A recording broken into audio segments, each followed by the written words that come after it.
From the arena to the front office, this is Scoreboard. I'm Chris Titley, and each episode brings you stories from the game of sport, where mindset, money and meaning shape what comes next. Athletes, coaches, owners and business leaders unpack the moments that matter, because the Scoreboard isn't just about winning, it's about life beyond the game. Now let's get to this week's episode. Hi, it's Chris Titley here, and on today's episode of Scoreboard, we're joined by Nat Cook in person here in Brisbane in what has turned out to be a lovely day. It has been raining all morning, but now it's beautiful. Yeah, it's surprising in the Sunshine State. We are now talking about how good our weather is because we've had a shocker. It has been non-stop raining, and the backyard is muddy. No one can mow. People are getting sport cancelled all the time. I think we had soccer cancelled the other day as well, and cricket was cancelled. It's the first time I've ever thought, oh my gosh, an indoor sport, fancy that. Like whether it's basketball, is probably the best one that I've got my daughter in, and it's got a roof. It's got a roof, and you can play in any conditions, rain, hail or shine. If it's too hot, you've got shade and it's air conditioned. I think that basketball is a go to. Volleyball, of course, indoor volleyball. Oh, right, volleyball. Not Do you beach have a thing volleyball. about volleyball? I'm not Indoor too sure. volleyball. Oh, right, of course. Yeah. I know a thing or two, but wasn't really. About beach volleyball? Beach volleyball more. Right. Let's. What are we sitting in here? We're sitting on the 15th of April, 2025. How's your 2025 been? It's been a huge start. I turned 50 in January. Oh, so, congratulations. Yeah, I feel like I've hit a milestone, and I raised my bat and tip my helmet. Well, they do the reverse bat these days for the 50. You know, back in the day, they used to put the sort of standing ovation a little bit. Now they just go, reverse. And when 100, they get the... Okay, well, I better take that photo again and put my reverse bat up because I feel like I'm halfway. So that was January. I had a big party. I went to Fiji for a week and had a fantastic time with my 9-year-old daughter and friends. And then, as we know here in Australia, business doesn't start till February. Kids go back to school. Sort of Melbourne Cup to Australia Day sort of thing, whatever you want to call it. It's a long time, actually. It's like I get the Northern Hemisphere summer, right? So it's our version. February was off to a cracking start, getting everything ready for March delivery, and then Alfred hit. So the world sort of turned upside down I had a big golf day prepared for the Aussie Athlete Fund, and the women's professional golf was back at Sanctuary Cove, and they were going to, the Curry Webb Cup was going to be delivered, and Curry was staying to play in our golf day, and so much going on, and then Alfred hit. So not so good. We've spent the last sort of month trying to readjust for some of the things that were supposed to happen in that March time. But otherwise, things look good. Post-Olympic years are always a recalibrate, reboot, even after I've retired. It's been Rio. I went to London. Yep. Then I went to Rio as an athlete liaison and didn't get to Tokyo because of COVID. Went to Paris, spent 3 months in Europe going to the Paris Games and also the Paralympics for the first time. So I do run my life in Olympic cycles, and I feel like 2025 is absolutely a recalibration, a reset, and a reignite year towards the end of the year. So I've got a few months up my sleeve. But a little bit of a different reignite year because with huge announcements happening in Brisbane for 2032. So not exactly just to sit back and 3 years to go. You're heavily involved in 2032 and some big announcements this year and only recently too. Yeah, well, it's been an interesting 6 months coming out of the back of Paris, and we've had a new IOC president announced, the first ever female out of Africa, swimmer, gold medalist. Zimbabwean. Zimbabwean, yep. Kirsty Coventry. She has also been chair of our coordination commission for Brisbane 2032 back into the IOC. So she's a very good friend of everyone here in Brisbane 2032. So we're very happy about her appointment as a president. We've got a new Australian Olympic Committee CEO, Mark Abib, was a sport minister federally as well. So that changed. We've seen a local government change into David Crisafulli as the Premier, yep. Tim Mander as our Sport Minister, Jared Blay obviously is the DP, and that's the trio that sort of sit across Brisbane 2032. And then, of course, we're now heading into, in 3 weeks' time, a federal election. Ah, yes, May the 3rd. Yeah, so all of this coming together is sort of a reset after Paris in our Olympic world, and But Brisbane 2032, after the 100-day review, the local government's 100-day review, we now have a venue, opening ceremony venue. We now have a new National Aquatic Centre for swimming, diving, water polo and artistic swimming. So there's so much excitement there. Hockey got a win with a new legacy venue at the Gold Coast. The tennis centre has had another smaller stadium that's going to be built with 10 to 12 new tennis courts for the games. So there's plenty, and it's been spread out throughout and the state as well. The state, yes. So which I think there was a little bit of potential sort of hello, we're here. How are we going to get involved? Yeah. So Townsville have got some. They were having some football, soccer preliminaries. They've now got some windsurfing, some sailing. Mackay and Cairns, should we have cricket, have now been earmarked for some cricket. Rocky's got the rowing. Yep. Maryborough, big winner. Sunshine the Coast. archery. Yeah. No, sorry. I was thinking of Mooloolaba there. No, Mooloolaba. Sunshine Coast has got the Maroochydore Hub and the Cultural Centre. Yes. Maryborough is going to be a standout with the archers coming into town.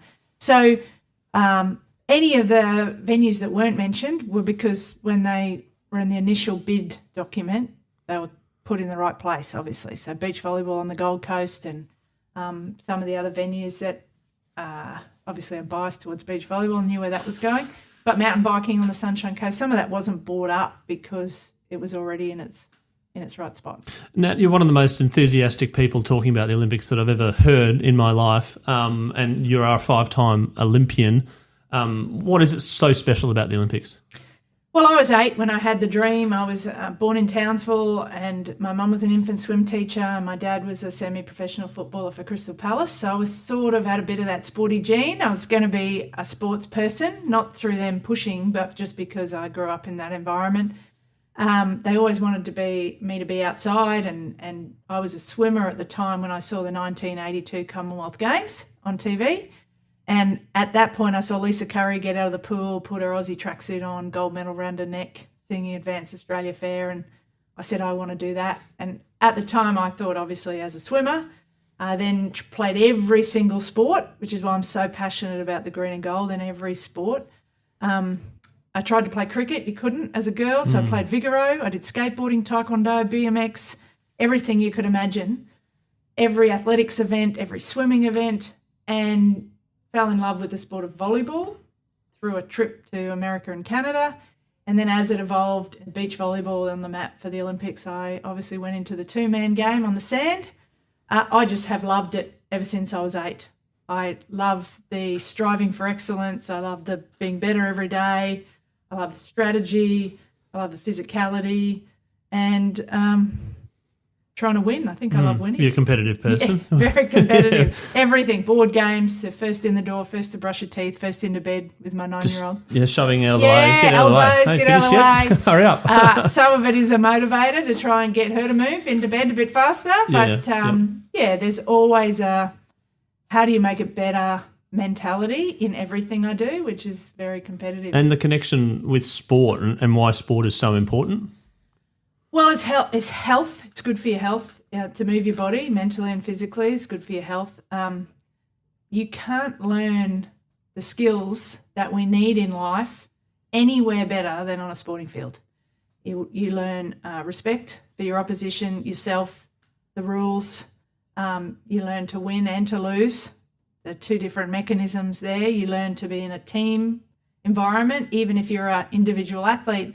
So sometimes our swimmers always say they're in a team because it's the team of dolphins, or a tennis player has a team with a coach and trainers. So you're always learning to interact and have respect and try and be better. And I think sport helps us in every single way. And most people these days say, oh, can you teach my child resilience? I mean, the only way, you can't buy resilience off a shelf. You can't go and get it at the supermarket. The only way to learn resilience is to fail and get back up. And I think sport teaches you that. It doesn't matter how good you are.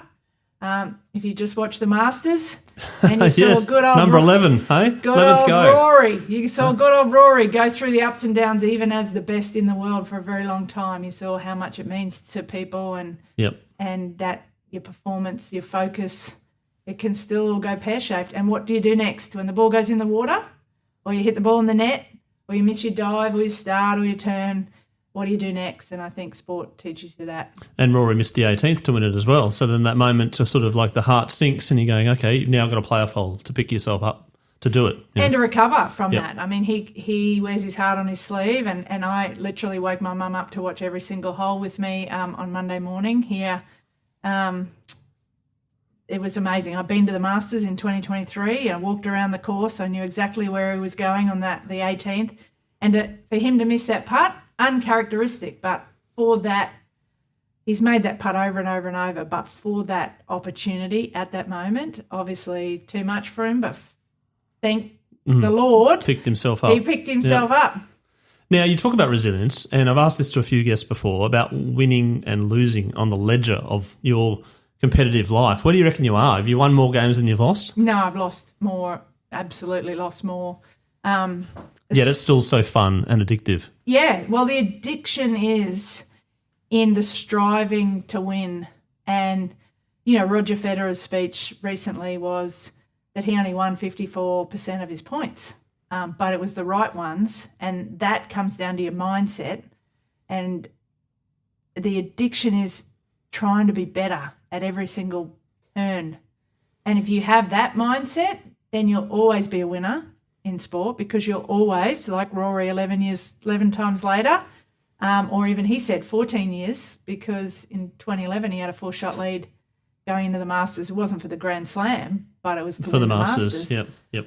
You asked Greg Norman about his experience of the Masters. I mean, my golf was my second sport, which is why I'm so passionate about it. I think golf is the equaliser for every athlete, because we can all play together. I can play with my dad, I can play with my mum, and we all have a good round. So I love my golf. But it is it can never be perfect. Like even Tiger Woods says, there's no perfect round. It's the striving for that which makes it so special. And when you were striving, what made the teams or the national team pick you? And what were you good at, do you think, that someone else may not have been as good at, and that you made 5 Olympics and you've won an Olympic gold medal? What's about you? What's your superpower? My superpower is constantly looking for solutions and never giving up. And in the end, it was holding a posture of winning. So winning, I try and teach my athletes or anybody I talk to in business or life today, is winning isn't on the scoreboard. Winning is in your mindset, your attitude, your posture.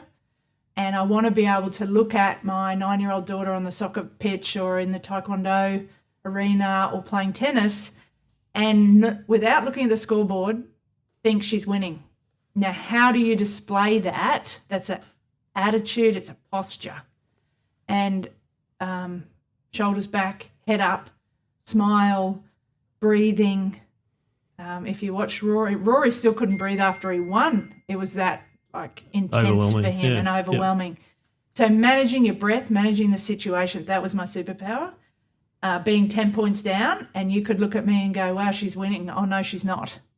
Even though it took a lot to get to that point, a lot of training mentally, building the belief, backing the training, and being able to win even if the scoreboard wasn't showing that is pretty special. So what someone saw in me back in the beginning, I was 18 years old, the best beach volleyballer in the country at the time. Her name was Anita Palm, and she was looking for a partner for the 1996 Olympics, the first time it was in the Games, and she came into a venue at QE2 Stadium, and I was playing indoor volleyball, and she saw a couple of hundred girls playing, and she picked me. So I think it was my attitude, my posture, my never say die, discipline, fight for the ball, even if we weren't winning. You mentioned about no such thing as being perfect, and improving all the time. Were you a person when maybe you prepared really well and things didn't go your way, you sort of beat yourself up and sort of stewed on the moment for a bit, or do you learn over time that things don't go your way, but that's okay, keep going? Yeah, that takes a long time, and you can sit there and tell a young person that that's the thing to do, don't stew on it, get over it. But until you actually feel it and go through it and understand what happens if you do stew on it, the result and the probable outcome, if you've stewed on it, is often not going to help you. You have to be able to release it. It takes a lot of practice. You have to feel it. You can't push the emotion aside, so express it. Sometimes that's in anchors, which is a fist pump, a clap, a slap of the... Or the other way around, the slam of the sand or something. Yes, yeah. Or you move your foot. You find a trigger to release that. And then it's gone. That's hard. I reckon that'd be really hard. It's hard. Sometimes it's, for us, we had sunglasses to wipe, we had sand to get off us, we had lines to clean. So you'd find something that I knew that if Kerry was walking, took her sunglasses off and wiped her brow, she was getting rid of something emotionally. And so you give her the space. And I knew there were other times we'd have to go over and high five and re-engage energetically to keep her head up. And she knew what she had to do to help me. So not only do you have to help yourself, but now you got to look for your partner in a game of two-a-side beach volleyball. But sometimes you've got to go through that. In the beginning, I wasn't as good at it. I'd get angry, I'd get frustrated, I'd drop my head. And they were skills just as important as the dig, set and spike, and you had to practice them in training and in competition. I was going to say about the physical preparation, the skills, the reps they talk of, but then also the mental side of things. And you've also got a partner to deal with, so you're in a two. How important was it for you to keep your head right during those key moments and key competitions in regards to mental strength? I think that was a difference in Sydney. So in Atlanta in 96, Kerry and I came third, and I personally went through a mental implosion. I couldn't dig myself out of the hole I created really early on in the semi-final. I just thought, oh my gosh, they're too good for us. I'm not good enough. How do I get out of this? What if we lose? All of the negative emotional thoughts. And then had to build myself back up for the bronze medal. Fortunately, I did. There's a whole lot of story behind that. But Kieran Perkins was behind. Watching someone be successful helps.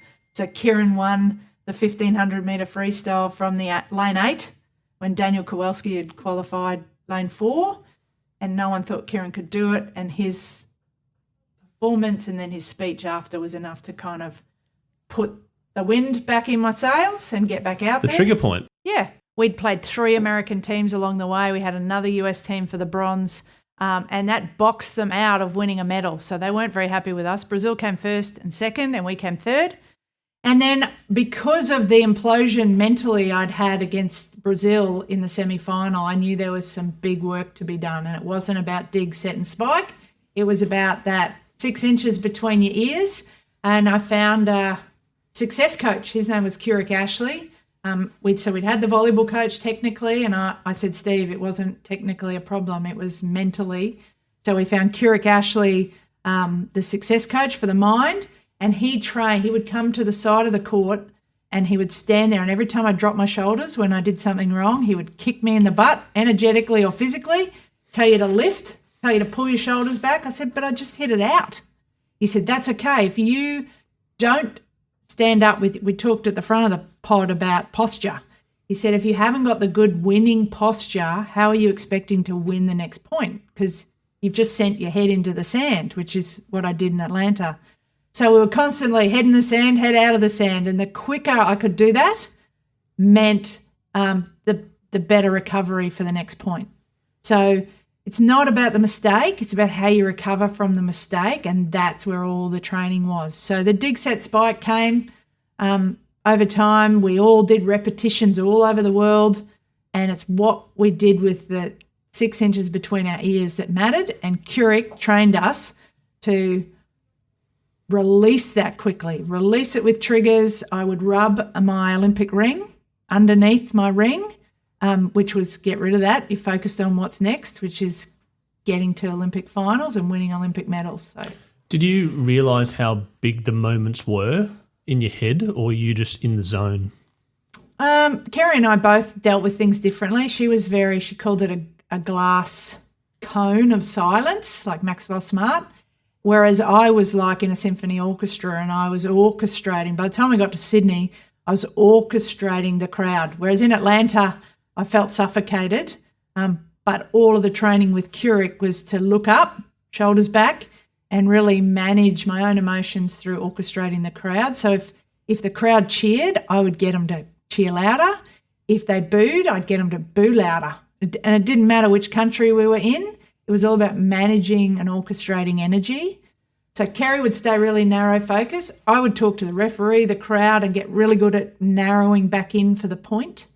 But if I stayed too narrow, I would start to tell myself too many stories and implode in. You really have to understand your own personality and find the best ways forward for yourself. And not everyone in the team's the same. So we had to respect each other's differences. And I tried not to throw rocks at Kerry's glass cone, because otherwise that would shatter and then that wouldn't help her. That would upset the chemistry as well. And then the enormous emotion of winning the gold medal, your dream after Atlanta. What were the feelings? I mean, it's probably a question you get asked 1,000 times, but I'm interested. Was there more, like a bit like Rory yesterday? He didn't really know what to say. Yeah. I viscerally felt Rory's pain on every single shot that, and I'd say to him, put your head up, I'd be yelling at the TV, right? Because I genuinely, when someone's on the line for a Grand Slam and, Tiger Woods was the last one to do it 25 years ago, you want to see him. It means so much. Do you reckon he felt it? Oh, absolutely. He was getting like, oh my goodness, I'm here, as opposed to like, don't worry, just another putt. No, he didn't. That we could tell by the 4 double bogies that he wasn't in that. 14th, 13th. And what it meant to him, asking Jack Nicklaus the weeks before about how to play every golf shot, and the fact that he could ride his emotions, it meant every single thing to him. So for us, the same thing going into Bondi, you're in front of a home crowd. We took 10 days to try and understand the home crowd vibe, because when Pat Rafter taught us that when you're in a home event and make a good shot, the roar is amazing, like nothing you've ever heard. But when you make a bad shot, it's like suffocating. Like everyone goes, oh. It's like the golfing hole. Is it the 16th at Phoenix, is it? Or 17th? Yeah, Phoenix? like absolutely. If you miss the green, you're a boo all the way through. But you get on the green, there's big cheers, right? That's right. And I think someone got a hole in one recently. So managing that within your own head, it's loud enough, but now you've got everyone else to do that too. So we had to manage that in Bondi. So by the time we got to be fair, our gold medal match was the semi-final, which was the same one 4 years earlier. So if we knew if we won that, we were better off. We were silver or gold. If we'd have lost that, we were back in the same spot, and we weren't going to do that 4 years. Like I remember looking up at the sky in Bondi when we were 3-0 down in the semi-final. The Brazilian team had come out on fire with 3 aces, and I remember looking up to the sky going, not today. This is not happening again, and sort of dug in, and I think we won 15-6. We smashed them. Played really well. We focused in, and then, of course, you wake up the next day and you've got to get into your gold medal match against the number 1 Brazilian team. And different game plan, different strategy, different techniques, all of that had to come into play. So when you were the underdog, the Brazilian team, we'd played 17 times and only beaten once. We, on paper, shouldn't have won, but we'd been building this posture and belief and strategy with all of our coaches that they hadn't seen before, and it delivered absolutely magically on the day. All the stars aligned. We were behind a lot of the way, but we kept our shoulders back and our head up, and we just kept digging our heels in, and we were not going to let anything get in the way of our fairy tale. That morning, did you visualise winning? I didn't sleep. I visualised the whole night. So you close your eyes and you try and get to sleep would have been a good thing, but I could just... Did you wake up, or not wake up, because you barely woke up and go, that was a shit sleep? Well, ironically... That's not a good preparation. That's right, not a good preparation. But at that point, it didn't matter, the sleep. The adrenaline kicks in. There's 2 philosophies. Focus on your strengths, which rise the tide, or you go in and you try and fix your weakness, which will rise the tide, right? So we were all a philosophy of strength. So the repetition in our head was our strongest shots and our strongest plays and our strongest strategy. And then, ironically, Kerry and I both had recited winning speeches. We didn't know. We're laying in the bed tossing and turning, and I didn't want to try and wake her and she didn't want to try and wake me. You wrote them down? No, we're just in our head. It's like, who am I going to thank? Okay. We're going to win this thing. And who am I going to thank? And make sure you don't forget the volunteers and the parents so I'd recited the winning speech as well as the strategy we were going to do, and it just felt like we were destined to walk the path. So it was pretty special. I've chatted to a few of the water polo girls, and the enormous semi-final they had recently by beating America. But then the hard part, knowing that they've got a medal, picking themselves up to play Spain in the gold medal match was hard. And they ended up losing, but they got the silver medal. How did you feel going into that match going, we've already beaten Atlanta. We're good. I'm getting a silver medal. Well, that didn't come. Laurie Lawrence has a stuff the silver, go for gold mentality, and I sort of grew up with Laurie's era and being a swimmer as a young kid. I was in the Lawrence Raleigh Swim School in Townsville, and Vince Raleigh was Zach Cook's coach, winning gold last Olympics and silver this time. So the stuff the silver, go for gold, we didn't even contemplate silver. Part of our strategy was surrounding ourselves with gold, everything in our life, from gold sheets, gold toaster, gold boxer shorts, gold Ugg boots, gold watch, gold sunglasses, gold cars. I even washed in Palmolive gold soap. So we had this really... Geez, there's a good promotion there for Absolutely. Palmolive. I know I should have got them as a sponsor. Stock price. Yeah, that's right. But it was probably the cheapest soap on the market at 50 cents a cake. So they absolutely... I would wash in Palmolive gold soap, would sing Advanced Australia Fair, obsessively almost, not just once. Like this was... we would take the soap with us overseas, like when we travelled. Oh, right, okay. So that it became part of our DNA. And so there was no look back at silver. There was only, we did have people say, well, what if you won silver? Well, I would have painted it gold, because it was that kind of, when a 100-metre sprinter runs, they run 110 metres. And that's what it really felt like for us, to the point where subconsciously we were memorising a winning speech. So we weren't going to worry about the putt that fell short or the ball that fell short. It was, okay, well, that's what happened. What do we do next? And there was no thought of, we'd worked too hard. We'd 4 years between Olympics. There wasn't time to go, oh, well, go next year. No. That's the hard part about Olympics as well. That's like right. NRL games next week, or AFL next season. Yep. None of that. Like 4 years to get ready, to keep your mind, body, spirit, and your finances. Like, it's not cheap to represent Australia in sports where there's no financial gain. And so you're like, no, got to do it now. And ultimately you put that urgency on it, and you lift yourself up to a level of excellence in every single action. And we just went for it. Going to touch on the finances now. Aussie Athlete Fund, something that's deeply passionate for you, and helping athletes empower themselves in terms of fundraising and getting support from people. I'd love to deep dive into it. Yeah, it's something that's very special to me. I did 5 Olympic Games, as you said, and fundraised the whole time, not just the beginning. Like even as a young 15-year-old volleyballer trying to raise money to represent Queensland, my parents couldn't afford it. Ultimately, at one point, said, you have to stop. And I said, what do you mean we have to stop? Because as a kid, everything got paid for, and then all of a sudden it became too much. My grandparents had been paying the whole time, and all of a sudden everyone had run out of money. And they didn't want to have to tell me that, but at the end of the day, there was nothing there. So I learned, I told my coach, I called my volleyball coach, I said, I can't do it anymore. Mum and Dad don't have the money. He said, oh, no, you can't stop yet. We're going to have a massive fundraising drive. So it's not enough to be good on the court. You've actually now got to go and raise your money to get you there. All the training and all this sort of stuff. Yeah, and this is back in the day. In school as well. Yeah, school. I was a school student at the time, when you're doing car washes and chook raffles and chocolate drives and Lamington drives and bake sales and meat, all of those days.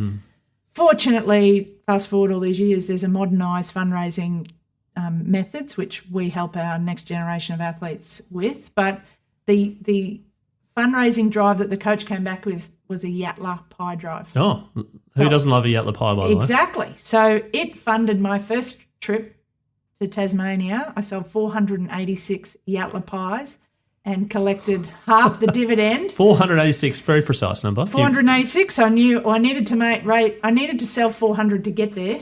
Yeah. And I just, smashed it, so I had some spending money. So that taught me the fundraising techniques and you do need spending money as well. Like, it's not as if you can't go to a trip and you're like, oh, right, okay. So I just sit in my room and wait for, you got to buy your food. It's all, all this stuff adds up, right? Yeah. So now in today's, so that was the whole 20 years. So that was my beginning. And then after we won a gold medal, we still had to, you've got to raise the bar again. You've got to get more specialised coaches. Technology was coming in and we had to get the tech. You now want to travel and a bit more style. And so the costs, it's $500,000 to run a beach volleyball team. Where are you going to get that sort of, you're not winning that level of money.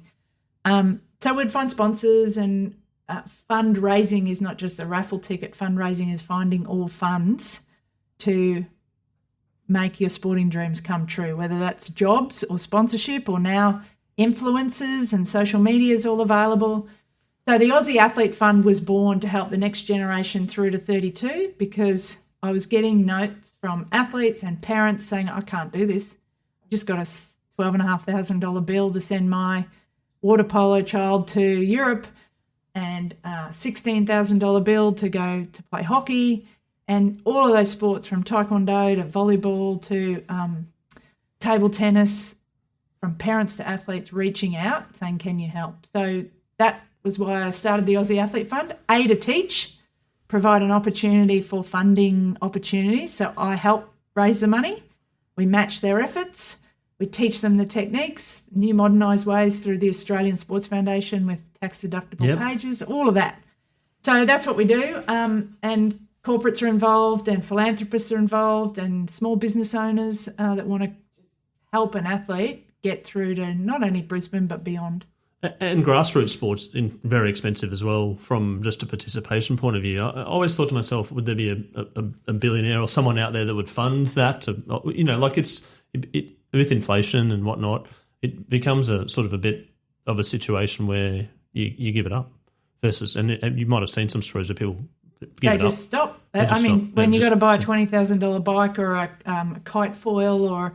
so unfortunately I chose a sport that didn't need much equipment. I didn't even need shoes. Yeah, like I had Ash Werner on, she was bobsledding, Well, that costs a lot of money for your sled, and not only for the sled, but to transport the sled. Transport, the logistics of it all as well. And if you're a pole vaulter, you have to send your pole. Your poles sometimes cost more money than your ticket on the plane. Yep. It is a lot of money. So how do you, like I said before, you focus on trying to get good enough at your sport, and it's hard these days to be the best in the world. It's coming down to microseconds. It's coming down to, look at our Matildas, to have to even win at that level. Mm. It's just getting harder and harder. So how do you then have to find the money? We would love to find a billionaire, and I'm looking every day. Yeah. So it's like fossils. I know. I don't know what the quantum value of funding kids' sport in Australia is. I'm sure it's a lot. It's a lot. But I'm sure there's someone out there that's thinking that they want to be a good person in society. I think there'll be a lot of happy parents. Yeah, well, my philosophy at the Aussie Athlete Fund is I don't want an athlete in the green and gold, so they've been picked to represent Australia, to ever have to stop and say, I couldn't go because I couldn't afford it. That should not happen in our country.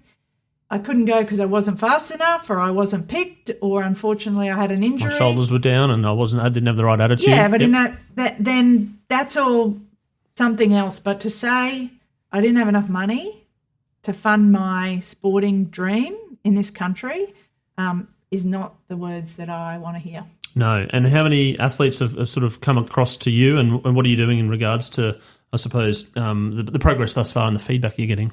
Yeah, well, every year we started last year with our signature program called the $1 Million Challenge, where we find 100 athletes. They apply through the fund on the website, aussieathletefund.com, and we take them and we work hard to match them with 100 businesses geographically or with the same values or the same love of the sport they're in.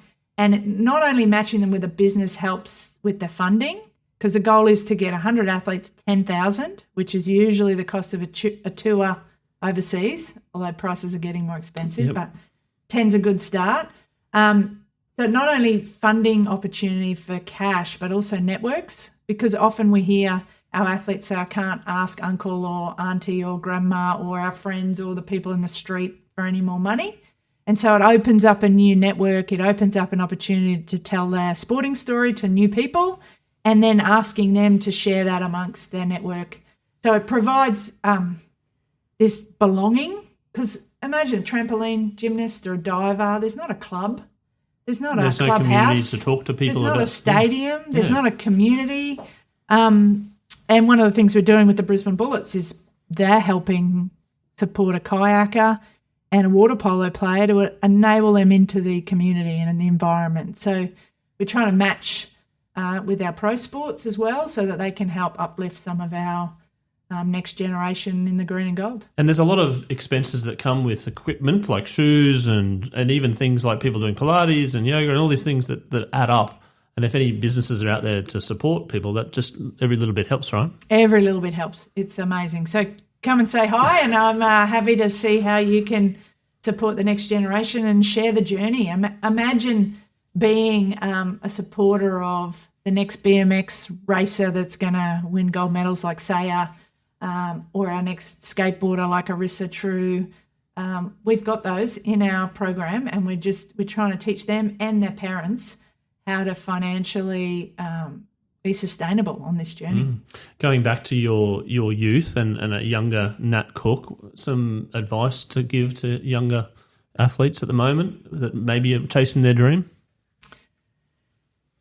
Well, there's so many pieces of advice. If I to stay, things have changed a little bit though, in terms of when you were that age, in regards to specialisation and training and data and social media and all that sort of stuff. Oh, there's a lot of changes, and I'm encouraging my 9-year-old to play as many sports as she can. So the earlier that you can play different sports to learn different skill sets, hand-eye coordination, teamwork, different pathways in the brain that can help.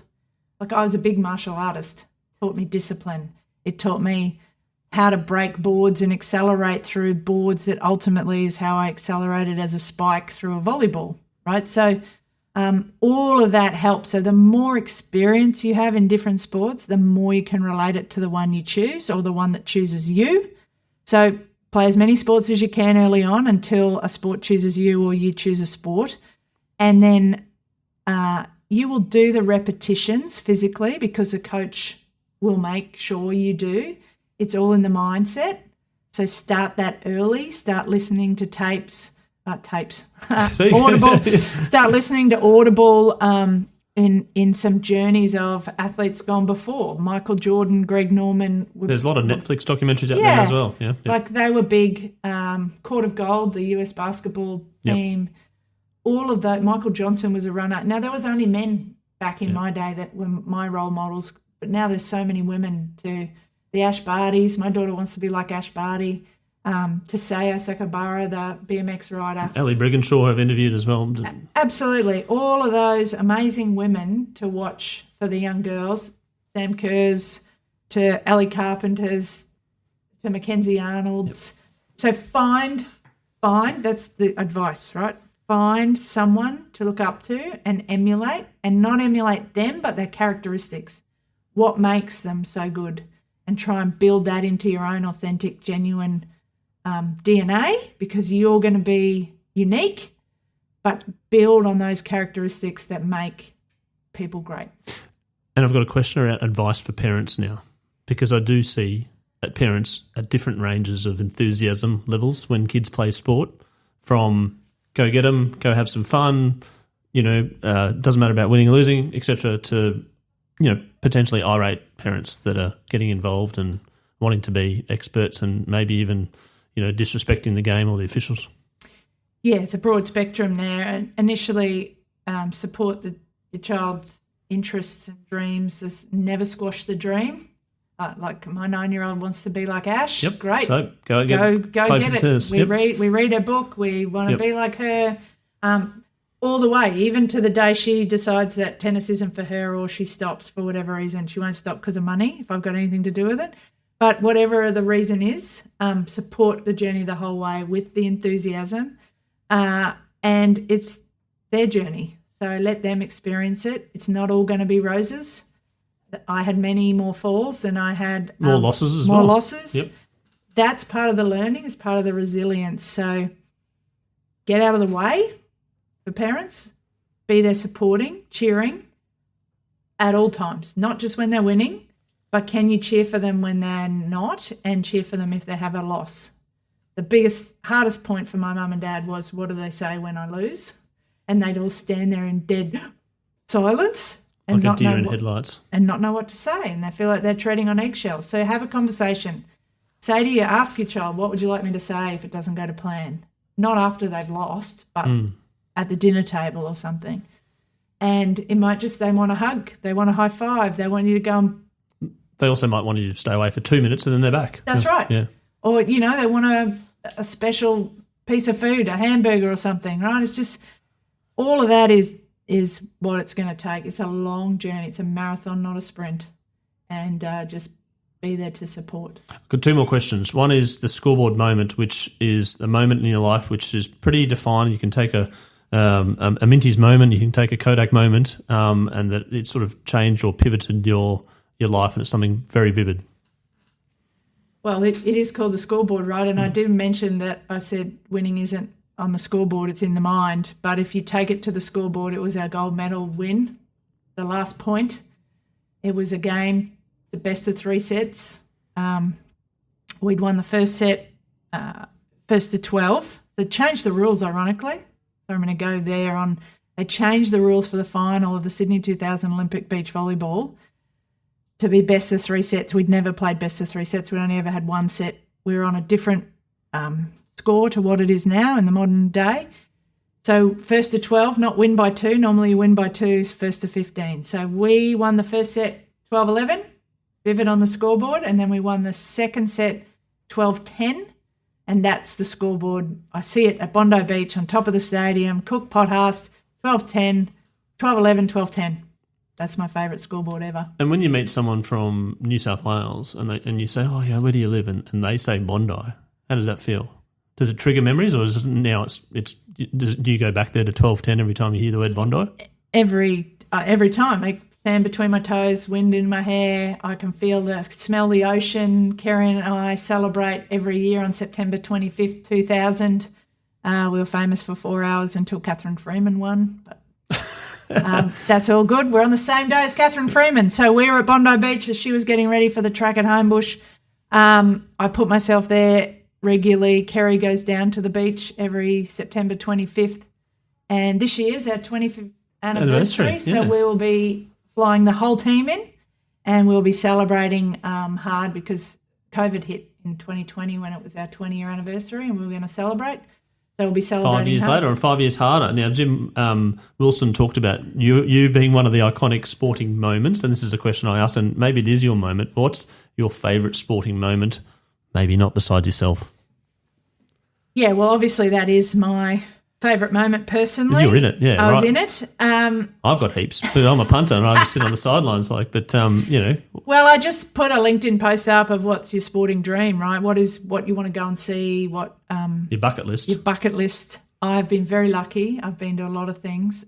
In Paris last year, my daughter, my wife and I got to watch the US men's basketball team play France in the final. What a thrilling medal. Steph Curry just stood up with about 6 minutes to go and just went, right, this is mine. Decided to lights out, right? Night. LeBron James had his gold shoes on. Now, you heard the story about gold. And the gold. My gold stuff. The shampoo and all that sort of stuff. All of that. Yep. So my daughter knows that story, has everything in the house. We still have gold as remnants of our time. Just need to start a brand with gold something and then sell it to you. Oh, we'll buy it. That's what we should do. That's exactly what we did. Buy everything, and all my friends did. The point is, so LeBron came out with gold shoes. My daughter came and said, Mum, is he wearing those gold shoes because you did? Ah, isn't that great? Of course, my dear. Yeah. That's and her name's Jordan, named after Michael. Ah, yes. So that was my favourite sporting moment, watching. What a great moment that was as well. Not for the French, obviously. Yeah. They were getting close. Was it? They played France, didn't they? In the final? They did. Play France, Wembanyama. Yep. And they got close. They smelt it. Did you see Wembanyama in real life? I did. Saw him for real life. to be that close in those big moments. What a great sporting moment. Nat Cook, thank you so much for being on Scoreboard today, and I appreciate you coming in person, telling your story from your early days to the various Olympics to how you're helping athletes now. Looking forward to keeping in touch, following the progress of the Aussie Athlete Fund, and for those out there, support where you can. Thanks, Chris. Love the Scoreboard, and I'd love to get our next generation of Aussie athletes maybe with me on the next podcast we do. That'd be great. We should do. Yeah, I agree. Let's do it. Okay, high five.